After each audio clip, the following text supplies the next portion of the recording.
Hello, everyone. Welcome to the Friday Forums. My name is Cyndy McDonald. I am the host for the Friday Forums. It's my privilege to have frank conversations with experts in fields that you care about. I am so excited to be able to be offering this back to school special this month, talking every week about different topics as we gear up to help students and families in their journeys toward higher education. And so as you're coming in today, please put your name and your location. I have joining me today Bob Carlton from College Matchpoint. And I want Bob to see where you're at and what your names are. Also put in if you've used AI for your business. We're going to focus on talking about AI in business today. Use AI in business, and if so, how have you used it? I am an educator, an entrepreneur, and a UCLA instructor. And evidently this week, I don't know how to tell time because some of you logged in an hour early and we're right on time. And I discovered the time was set incorrectly. So Friday forums are usually 11 o'clock California time on Fridays. And but I appreciate everybody that reads their emails and was able to be here. At least it was an hour early, right, Bob? Not an hour late. Absolutely. So we have Carmen with us. She's going to be monitoring the chat and any questions, any links, things like that. So we're so glad to have everybody here today. I want to tell you a little bit about Bob. I've known him for a number of years. He's a key leader at College Matchpoint. He's been there for, College Matchpoint's been around for longer than 8 years, though, Yeah, right? I've been with College Match for 8 years. The company started 16 years ago. Okay, perfect. And I know the company has grown to a 12 consultant team. Bob has been an advocate for accessible education resources. He's instrumental in developing free cutting edge AI tools. He has become the AI guru, which is why I'm so glad to have you here today. He has tools on Summer Match Me and the Access chat box, which is really been transforming how students approach and use the Common App. And it also helps students engage with college and summer program selection. So we're very glad to have you as an expert here today, Bob. Thanks for being here. Absolutely. Sure. I love it. So you can see we've got, so glad to see everybody here. We've got people from Texas, and I know Shelly's from Colorado, Dewey's from San Jose. So looks like, Shelly, you've been using AI to create sheets of college data. Um, Dewey's been trying to do a little bit. Michelle hasn't started doing it, but other people have.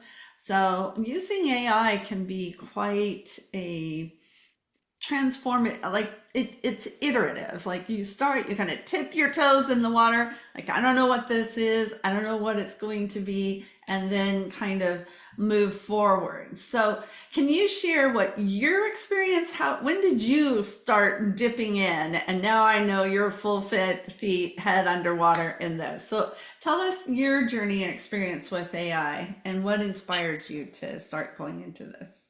Sure. Prior to joining Lisa and the team at College Matchpoint, I was in educational technology for almost 25 years. So I was on the team that helped launch Blackboard. I always tell teachers and students, don't hold that against me. I worked on a team that did ebooks, and then I worked on a team that did online homework. And I loved technology for students and teachers, and I primarily focused in high school and college. And about 11 years ago, I started working with a technologist that was 4 startups ago, who was deeply engaged in, at that point, what most people talked about as machine learning, not generative AI, but machine learning. And he was helpful for me as sort of a civilian to say, here's what this is, here's what this can do, here's what it doesn't do. And I played with it. And he fed me things to play with. So some of y'all may remember some of the early proof of concepts. There was this great therapy bot that you would feed it problems and it would give you soothing automated responses back. So I just played with it and played with it and played with it until, I checked before this meeting, Cyndy, until 630 days ago when ChatGPT launched. It's only been 630 days.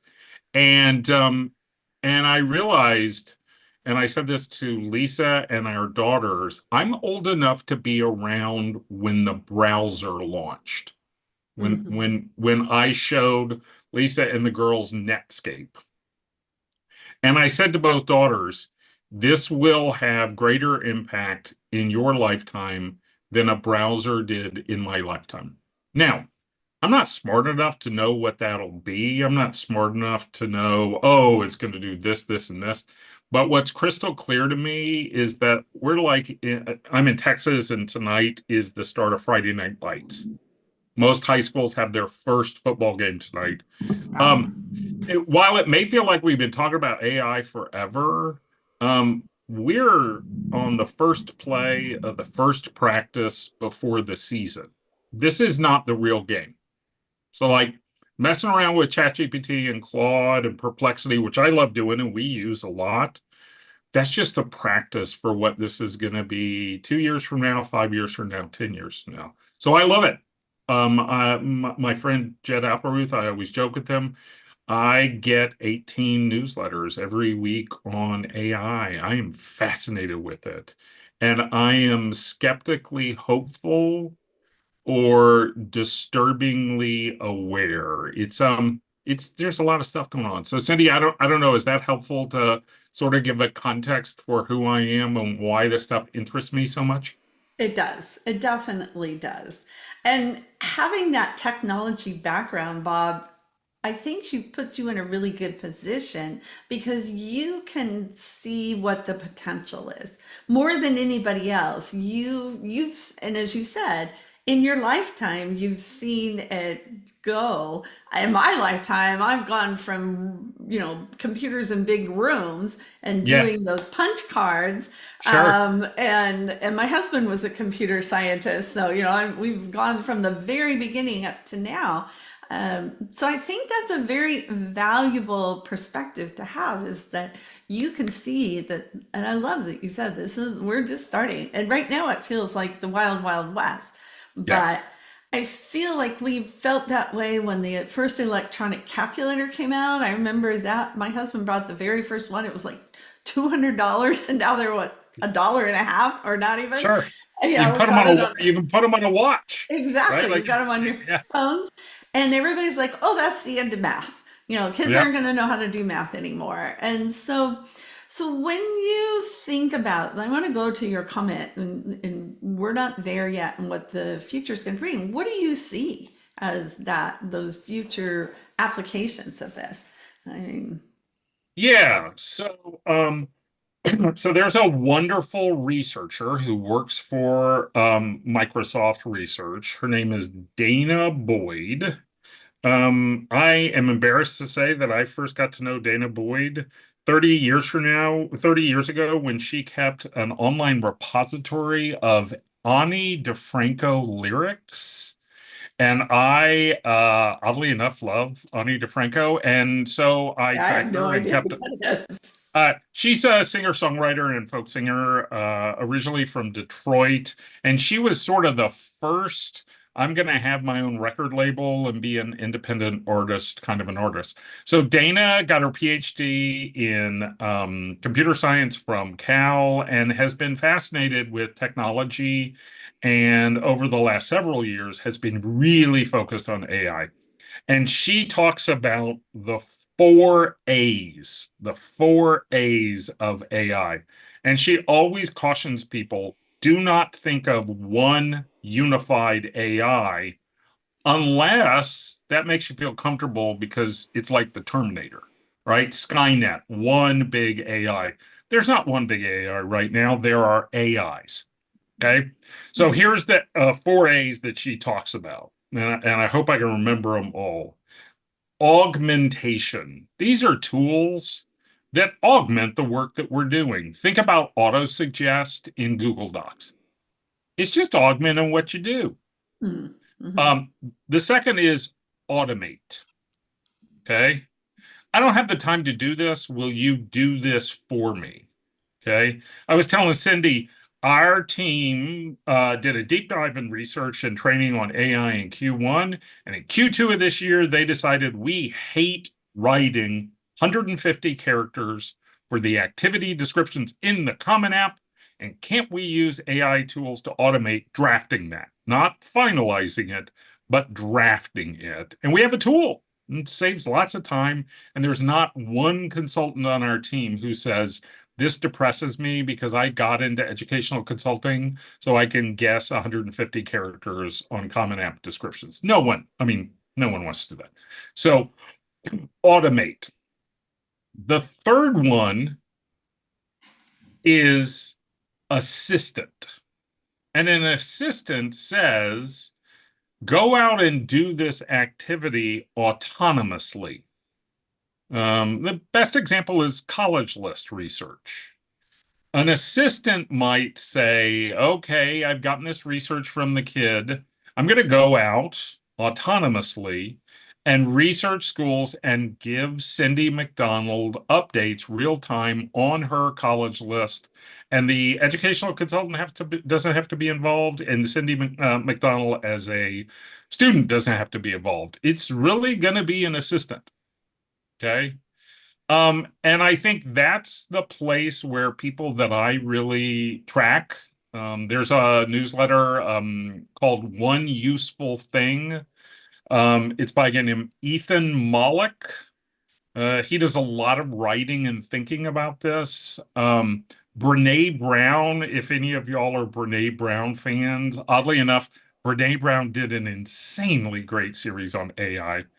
And they oftentimes talk about the fourth A, and that is AGI, artificial general intelligence. And that's the scary thing. That's the thing that everybody looks at and says, oh, wow, Oppenheimer was a cautionary tale about AI. And AGI says that these tools have become smart enough that they are actually smarter than an individual human being or than collective humanity. Sometimes that's true. I try not to think about that because it scares the hell out of me. But I am sensitive to the fact that a lot of people who are making these tools think that AGI will happen in the near term. It is a little bit like on Oppenheimer when they ask Oppenheimer, so this thing, is it going to blow up the world? And he says, well, I don't think so, but the odds of it aren't zero. These people, the people who are making these tools, would say, I don't think these tools are going to take over humanity, but the possibility of it is more than zero. So those four A's helped me to get my head around the fact that ChatGPT at times just can seem like a mood ring or a gimmick. And over time, it's been useful for us. We got a lot of value out of it, but we are so early in this space. Mhm. Mhm. Well, what's amazing to me, and then we're going to come to your question, Carmen, is how fast it has proliferated. I mean, it's like, on Canva, it has an AI, on emails, on everything that I send, on Zoom, everything on Otter, everything has an AI assistant. And it's like, okay, I've got a whole crowd now. Now what do I do with them? It's been a very interesting to see this proliferate so fast. And then that brings us to the conversation. It was like, then how do you use it effectively and use Yeah. it in strategies for your business? And you've already shared one. Carmen, go ahead. Bob, would you be willing to share your prompt for the activity list details? Oh gosh. So it's a system we built internally. I'll tell you how we built it. I was telling to Cindy, Lisa and I, when we started working together 8 years ago, decided we are never going to charge colleagues for stuff. We're not going to get in the coaching business. I think it's a great business. And we're not going to create resources or tools. So our team sort of hacked this together, Carmen. And I'll explain to everybody how it works. And everyone, I think, on the Zoom will immediately think, oh, God, I could have done that. That's not that hard. So, 2/3 of the kids that we work with apply to UT Austin. Any of y'all that have had a UT kid know that they have to do those absurd expanded resumes. They can be up to 5 pages. And we have 16 years of them, which is just sort of sick almost. And so what we did is we anonymized them, because one of the good practices I would say to everyone is you should be as obsessed about student confidentiality as you would think you should be. I know that's a convoluted sentence. You do not want to put student-specific information in any of these tools. Any of them. So we anonymized the resumes, which just in our world means we clipped off the top of the resume. So there's no student demographic information. And then we fed it into the tool that we use to build our summer Match Me page and our Access companion tool. And we trained it. And we said, based on Carmen's resume, here's the 10 activity descriptions and here's the 150 characters that are good. And it got smart pretty quick in taking draft resumes and turning them into draft Common App activity descriptions. Now, if you're an individual practice and you have 6 clients, this is a fundamental waste of time. Like, this is just like, why the heck would I ever want anything to automate that? But we need to do it because we got 12 consultants and we have an applying class of more than 200 kids. And they love meeting with kids and they love working with kids. And that love doesn't extend to guessing 150 characters. So we built that tool. The off-the-shelf tool that we use for these things is called My Ask AI. My Ask AI. And it's subscription. And it's definitely not the best one out there. Like, since we started using it 14 months ago, I bet there's 160 tools like it that have come out. But that's how we've used these tools. And if you play with it after the season, you will be a little shocked how simple it is. So it doesn't, the category is called no code tools. And it really is sort of the Squarespace of AI. You don't know how to you don't have to know how to program a website to use Squarespace. Mhm. You don't need to know anything about AI to use My Ask AI. Carmen, was that helpful? Yes, thank you. Great. So, Bob, so that brings up another good point about just some of these different tools. And Carmen stuck in the chat the link to the resources because you talked about this at the HECA conference. And you put together a resource, and that resource, doesn't it have some tips for making prompts and that kind of thing? I mean, isn't that the core of really using AI well is what's called prompt engineering? When you're talking about Yeah, it took us forever to realize that. Like, we heard all about these tools, and we would put in a simple 3 or 4 words into ChatGPT and then immediately say, see, I knew it was dumb. That thing is dumb. Okay. First off, we're a group of ICs, so like we would never think of ourselves as engineers. So one of my colleagues, Julie Ritchie, who I adore, said, really, what you need to do is craft prompts, not engineer prompts, craft prompts. And once you get your head around that, you can start realizing, we're prompt crafters in what we do because we craft great prompts to ask kids. Mhm. We don't just say, where do you want to go to college? Right? We ask them tons of great questions, and it's tennis. It's not golf. It's iterative. It's not submit. I'm looking for an answer. That's Google. That's a search engine. Search engines are really good at what they do. Go and find a answer or 10 million answers to this question. ChatGPT is not a good search engine. Perplexity, which is another tool that is out there, sometimes feels like a good search engine and sometimes feels like a drunken intern. Like you're just like, how did you come up with those answers? But for us, one of the things that we've really tried to do is help each other get better at crafting prompts. So we did a bunch of training, and to do that, because our team loves creating materials, free materials, we Mhm. created this prompt crafting guide, and it's on the resource page that Carmen put in the chat, and it's free. Like it's totally free and fully transparent. We used Claude to help us write it. So on the footer of every page of that guide, it says written in tandem with Claude. Other people have heard me say this. We like Claude because when we read about the company, it made us feel less creeped out than ChatGPT. That was just a personal preference thing. It's a little bit like asking someone, are you Guided Path or CPP? Right? And the answer is they're both really great. Right? Your mileage may vary. You may have different opinions.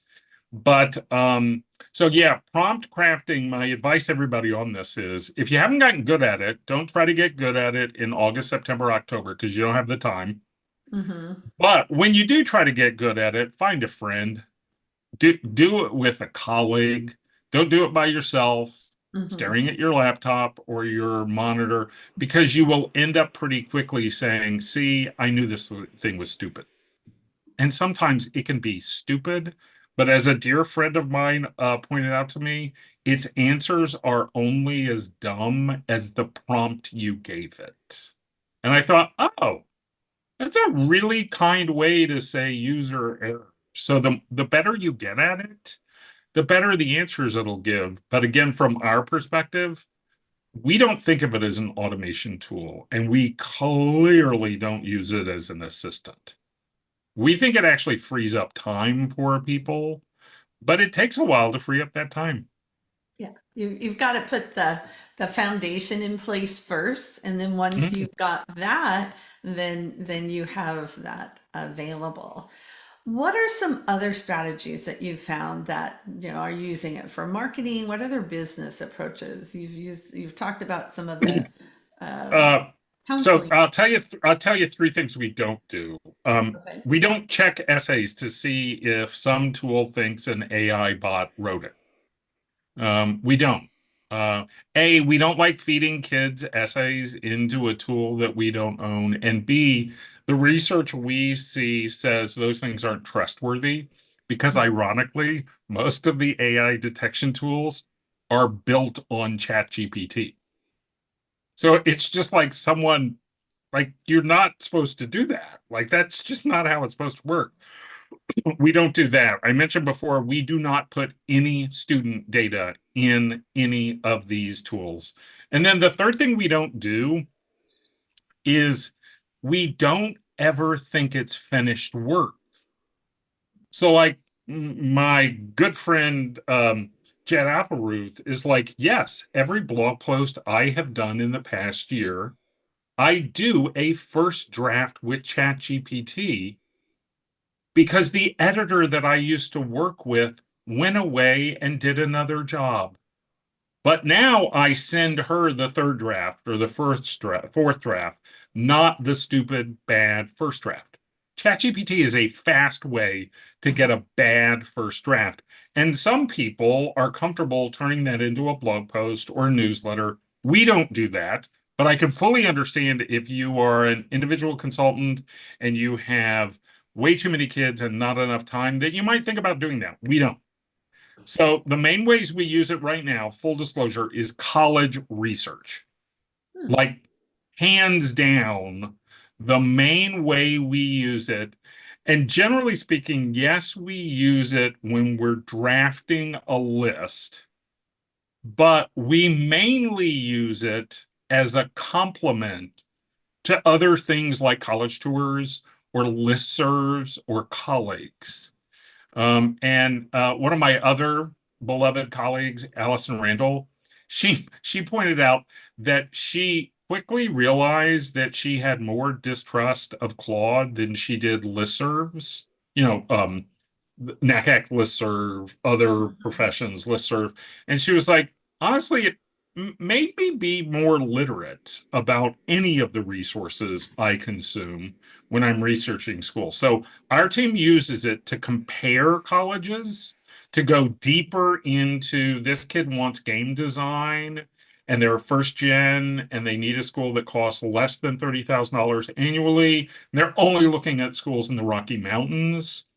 We would never turn that into a college list in Guided Path. We would never go to Maya and say, there, we've done the list. It's a nice sounding board. So I would say if there's anything I would say to this group of colleagues is when you have time, try it. Belinda Wilkerson, I mean, one of the nicest people in the galaxy, she does these things where she does um, uh, sort of treasure hunts when kids go on a college tour of a school. So she goes into ChatGPT and she says, build a treasure hunt map for Wake Forest for a student who wants to major in business and plans on being in a fraternity. And it's a cool little way to augment, hey, go to a college tour, hear the person talk to you, maybe go eat on campus. It's really clever. She said to me, honestly, I could have spent the time doing that myself. I don't really think I want to spend 3 hours doing that anymore. I want to spend those 3 hours talking to the kid, researching, following up. So college research, hands down. It is helpful when you're trying to get access to data. ChatGPT seems to be better at numbers than Claude. Claude seems to be better at writing than ChatGPT. So like Jeff and Jenny recently, Jenny Kent and Jeff Levy recently published all their data, merit aid, they added test scores, all that kind of stuff. Yeah, they Well, added two different charts, I think. yeah. Well, truth be told, and I told Jeff this, ChatGPT accessed it within 3 hours of them posting it. Oh, wow. And so one of the things you can do is go in and compare. What you can't say is go to Big J data and pull this, this, and this. But you can say, I'm looking for a school that has merit aid of X. They have an out-of-state admit rate of Y, and they offer early decision, and it'll try. So college research seems to me to be the place where all of us love going deep and where it might be a helpful input. There are a couple of companies out there that think there's a world for having an agent or an assistant or an automation of this. And for the life of me, I can't figure out how they're going to make money or why families would find that valuable. But God bless them if they can figure that out.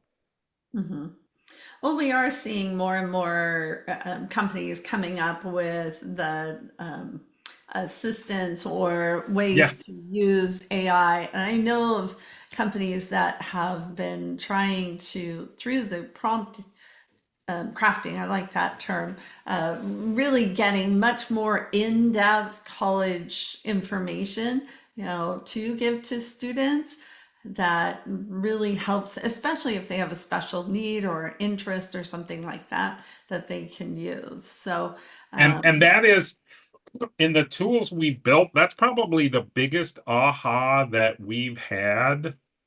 And that is I'll give you an example. In the Access Companion chatbot we did, I think everybody would expect this, but I just want to be transparent. We transcribed the Access videos. We did a full deep transcription. And we used an AI tool to transcribe, and then we corrected them because these AI transcribers, whether or not it's Zoom or Otter or Grain, they're not perfect yet. I mean, Right. they really don't understand language that much, Yeah. but and then that's what you're getting with the chatbot. You're not getting ChatGPT because to date, what we've found is that we always want to start with vetted, trusted information. And by that, I mean information that we trust, as opposed to just wrapping ChatGPT or Claude and offering it as some college admissions specific tool. Cyndy is referring, there's a bunch of companies. College Guidance Network has one that I think they're rolling out that is going to be specific to schools. There's some people who are Is that selling them to Ava? Ava.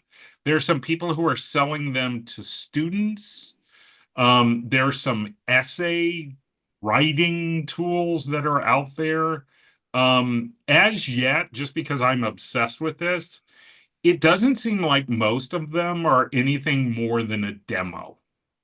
I know that sounds like an odd thing to say, but it really doesn't seem like there are a lot of people who have a lot of students using these systems and they're really robust. That might be next year or a year from or 2 years from now, but right now it seems like a lot of people doing experiments or having great websites or demos.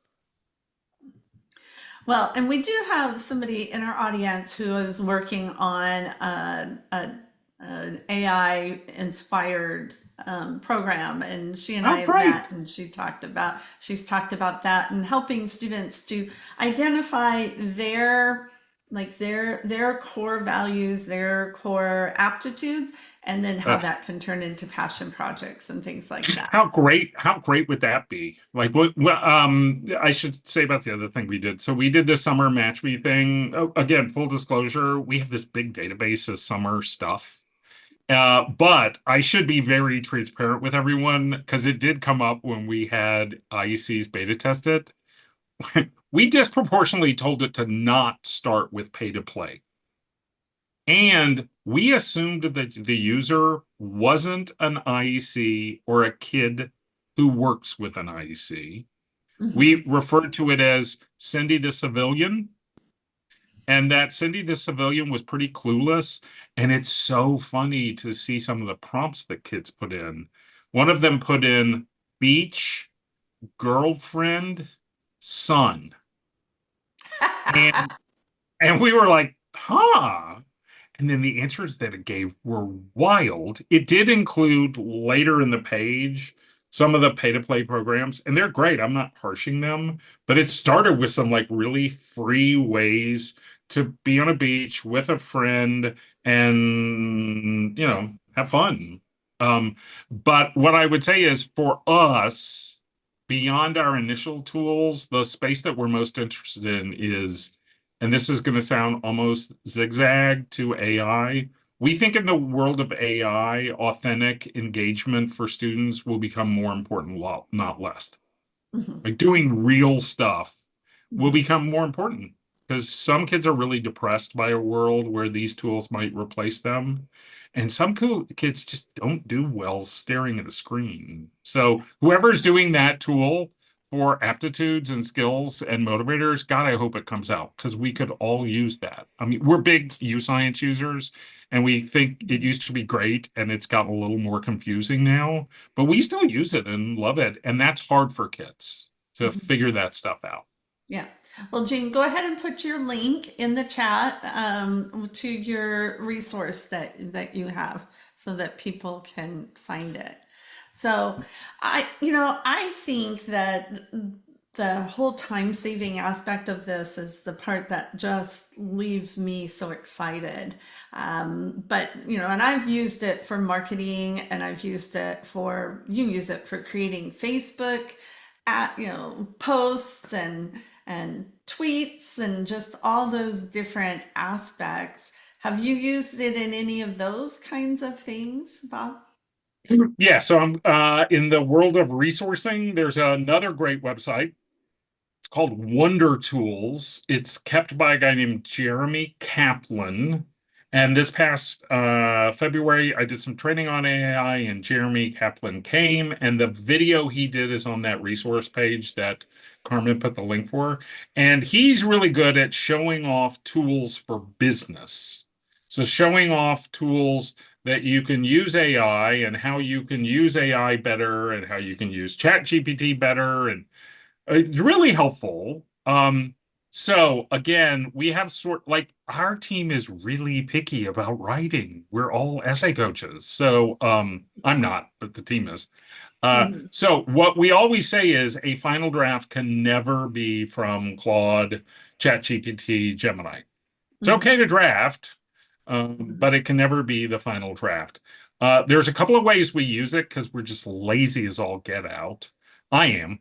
One is whenever we have a webinar, I have the Zoom recording of the webinar. We do about 2 webinars a month for non-clients.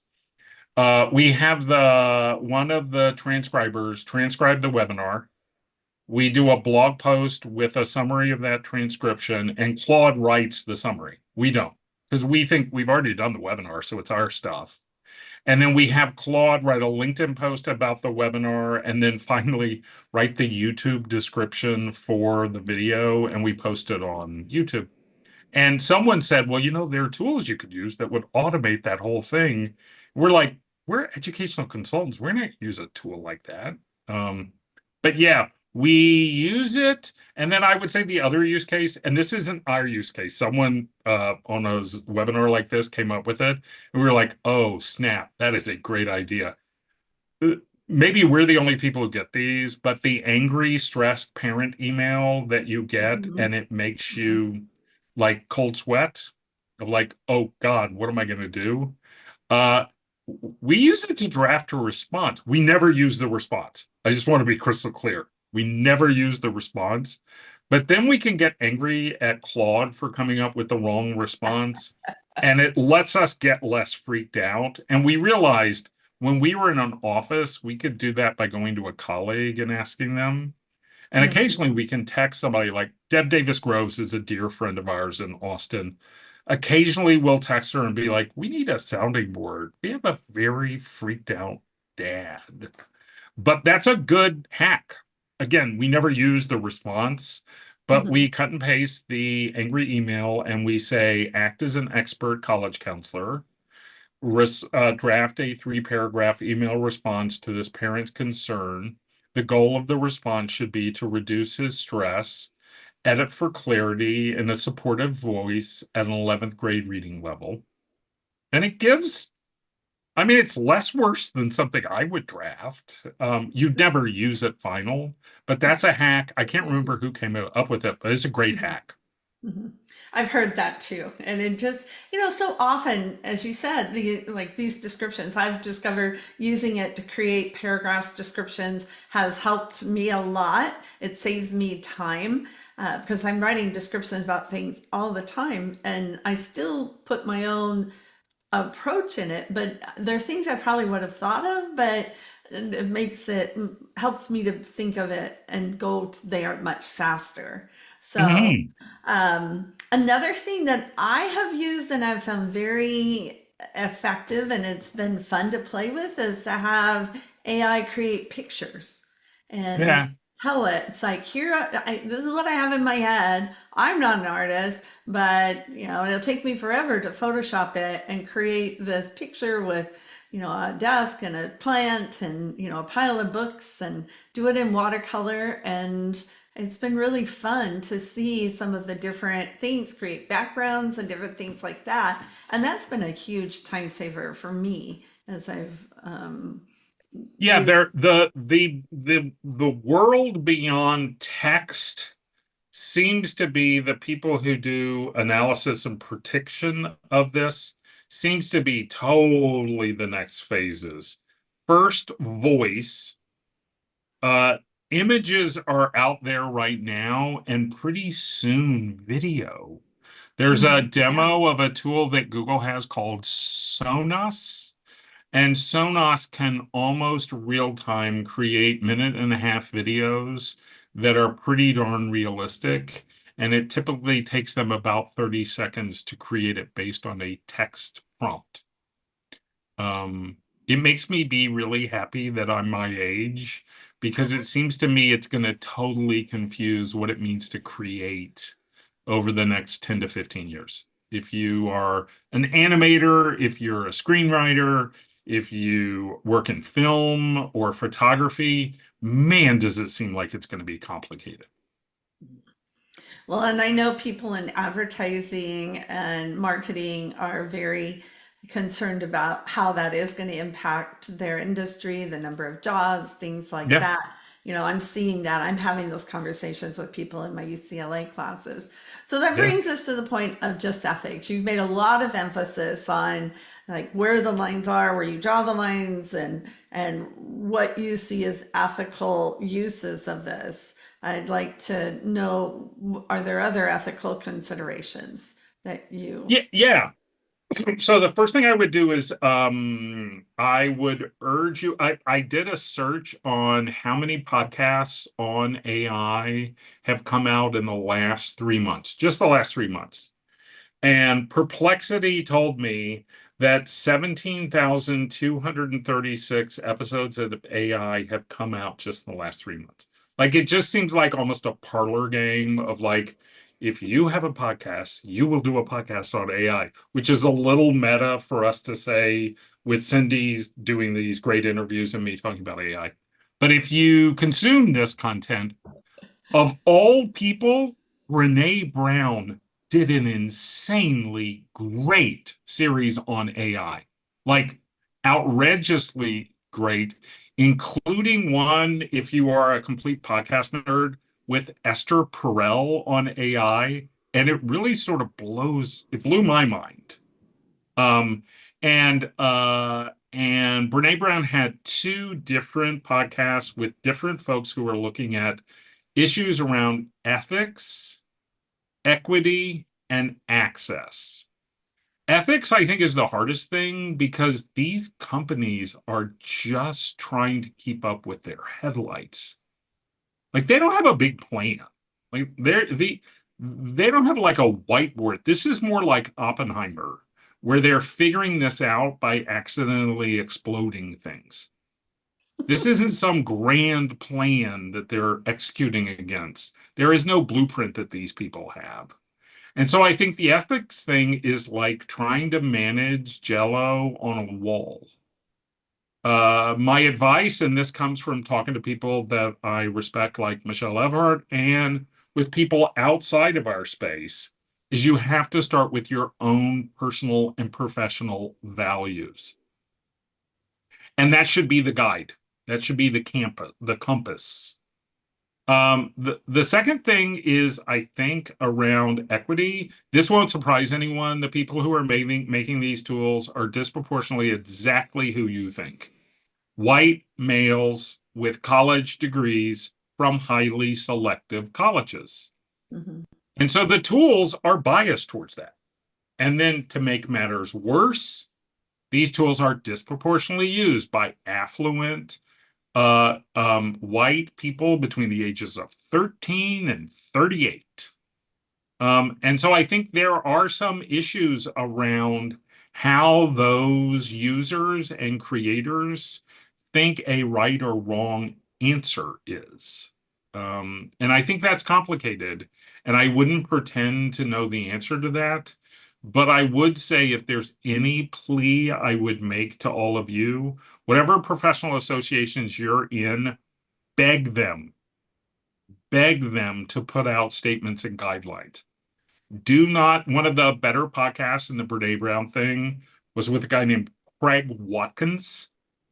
Craig Watkins. He's a prof at UT Austin, but he's on temporary leave to MIT. And he says, and I'm paraphrasing here, we blew it with social media. We blew it. We left it to computer programmers and venture-backed CEOs like Zuckerberg. If we're not careful, we're going to do it again. We're going to think that Sam Altman and the programmers at Google, we think they're going to figure this out and we think they're going to have students' best interests at heart. They're not. They're not. And so if you are involved in any professional associations, ask them, why haven't you put out a statement? Why aren't you giving me guidelines? Why aren't you training me? And then the last thing is access. And this is going to sound strange. I'm not talking about whether or not people can access the tools. I'm talking about their access to people's data.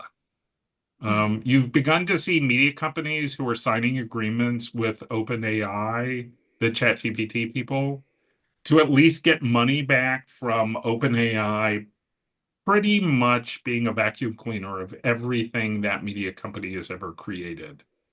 I think one of the things that I'm seeing from an access standpoint is, and I'll leave this section with an example. If you ever try to use ChatGPT to build a college list and you tell it to only put safety schools on the list, be prepared. It will put way too many Ivies and reaches on. And the reason for that, after you get freaked out, is because the internet disproportionately writes about Ivies and highly selective schools. There's not a lot of information about Montana State online. Right. Like Yeah. there's just not. So my hunch is that we're gonna have to get really good at being more conscious about the information that these tools access, and when they access it or don't access it, what that means for the results we're getting. There's one other book, and Carmen just put one of my favorite books on there. There's one other book that if you're ready for sort of, like I used to joke that most people have one of two opinions about AI, Barbie or Oppenheimer. AI will blow up the world. AI will blow up the world. Oppenheimer. AI is the greatest thing in the world. Or Barbie. If you want to traffic in this world and you want to tiptoe over to the Oppenheimer world for a little bit, Unmasking AI by a woman who, up until the beginning of this year, ran the MIT Ethics Lab for Digital, is a stunning book. It's also really disturbing.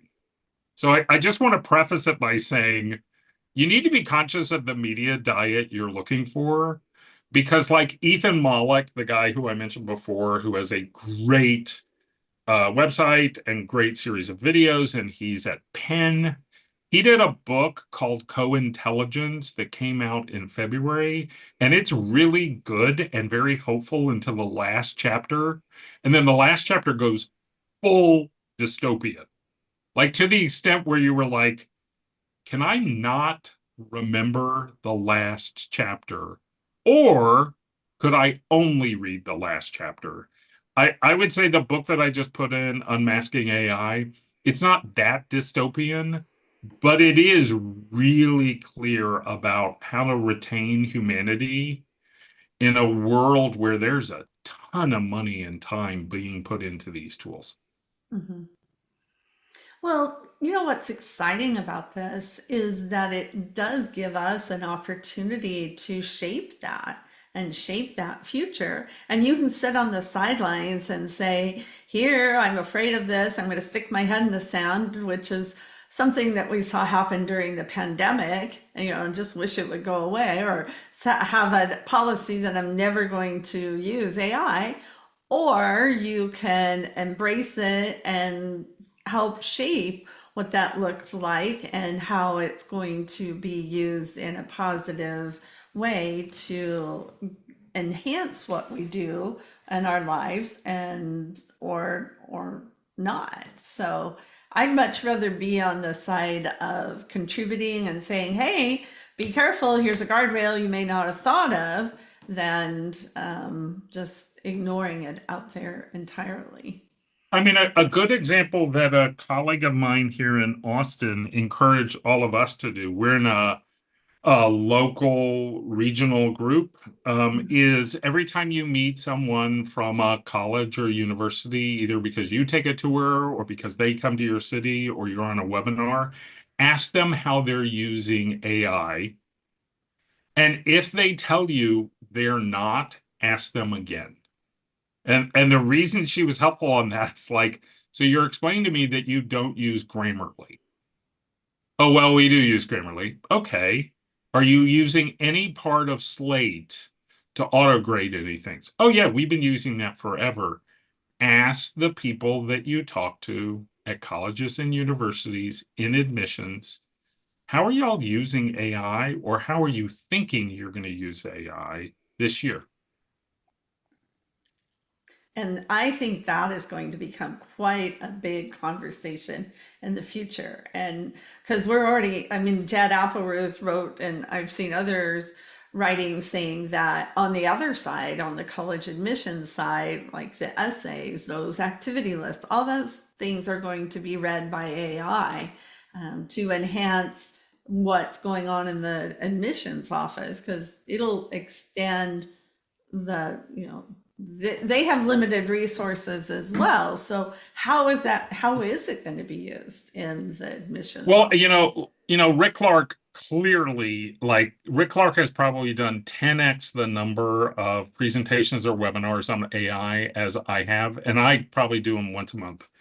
And Mhm. he, early on, we did a webinar with him and Ashley Pallett at Caltech. And admittedly, Georgia Tech and Caltech are not representative of the majority of colleges or universities in the world. But they both said there is a staffing crisis in college admissions. There is a staffing crisis. And Rick used a very specific example. He asked me, so where are you based? I said Austin. He said last year we got 325 applications from the STEM magnet in Austin. And he asked me, would you rather me spend 22 seconds per application or use an AI tool to filter out the 30 that I should spend 6 minutes reviewing? And I thought, what a clever frame, what a good prompt. Mhm. I'm glad I don't have to answer that question. I'm glad I'm not on his side of the table, but he was crystal clear. You really need to expect that more and more, that will be what college admissions leaders are thinking. How can I have more time to read great kids? And how can I not disadvantage great kids by having to read kids who seem great but are just not a good fit for my school? And we can look at that from one perspective, say, oh no, these certain students are being left out. Or the other side, that those students that really are a good fit, then they'll have that more time and uh, effort, and they'll be, I don't want to say identified, but they'll sort of rise to the top. So I love sales calls. I love making sales calls even more than I love talking about AI. And the you which know is that's a saying a really lot. odd thing to say, right, I Bob? like I love like I just adore it. It's the energizing part of every day I work. And the other day, a mom who's a chief technology officer at a big company in Austin. I had a sales calls with her, and about 15 minutes in, she said, so I want to hire you and your firm to optimize my student's application for an AI bot reading them and admitting them to MIT, Caltech, or Georgia Tech. At which point I said, you cannot hire us to do that for you. We don't do that outside of the AI world. Like, we don't pretend to be ushers that can get kids into MIT or Georgia Tech or Caltech. Some people claim that. We don't do that. But then the second thing I was like, do you think any of us can guess, including the people at those schools, how they're going to train their AI tools to evaluate kids? It's going to be a complete mess for 3 or 4 years. Like, really bad. And then eventually they'll figure it out. But if you really think you're looking for not just what would look good to a college, how many times have all of us heard that? Yeah, yeah. But what will look good to the AI bot that a college use? Come on, there's better stuff to do with our life than trying to get a magic 8 ball and figure that out. Yeah, yeah, that's very true. Um, yeah, I think that's really interesting that we've gone that far on the pendulums. Like, okay, now we're not looking at people. It's how are we going to train it for the AI bots? And on the other side, though, Bob, I had this conversation with a parent this week, and her daughter wants to go to a school that has rodeo and has dental hygienists.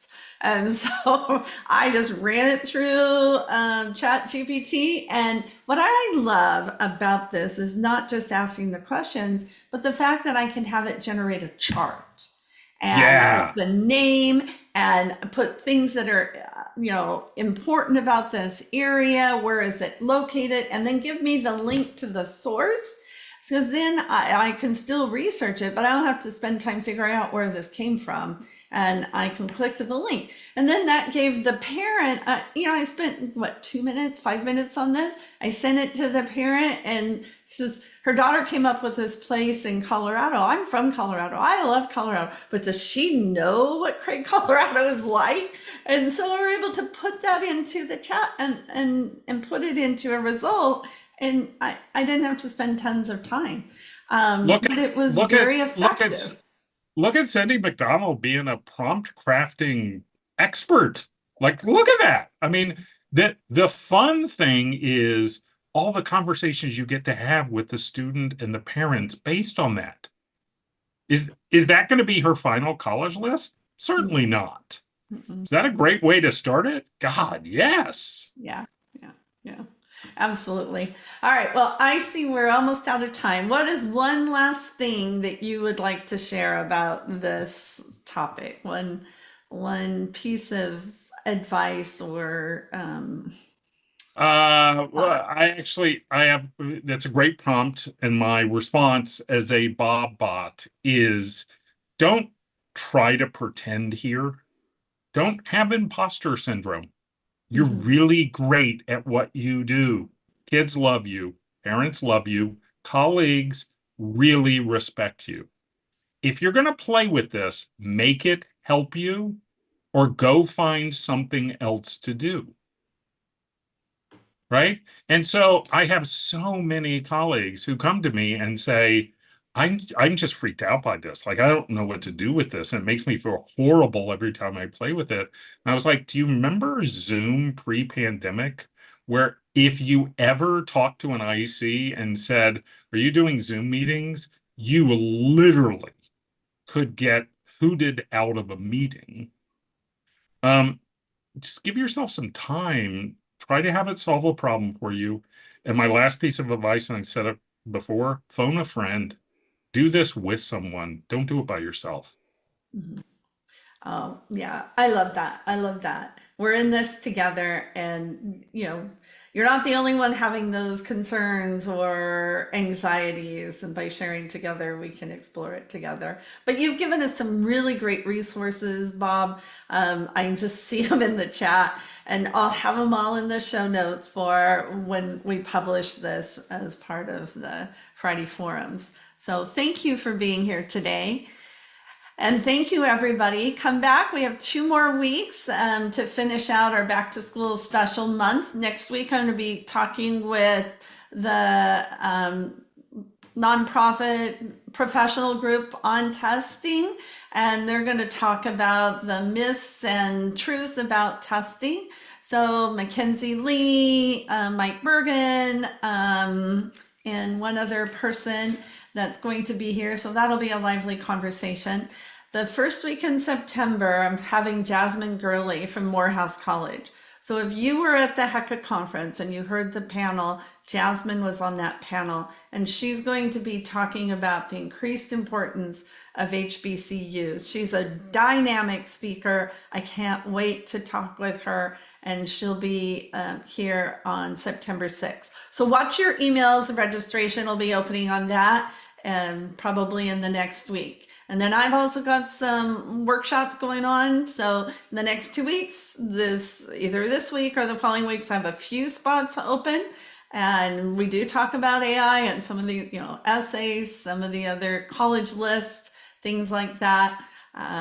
So if you haven't registered and you're thinking about it, please do that. And thank you, Carmen. Thank you, Bob. Thank you, everybody. I have the best audience in the world. And I will see you back here at 11 a.m. Pacific time next week. So thanks. Everybody have a great weekend.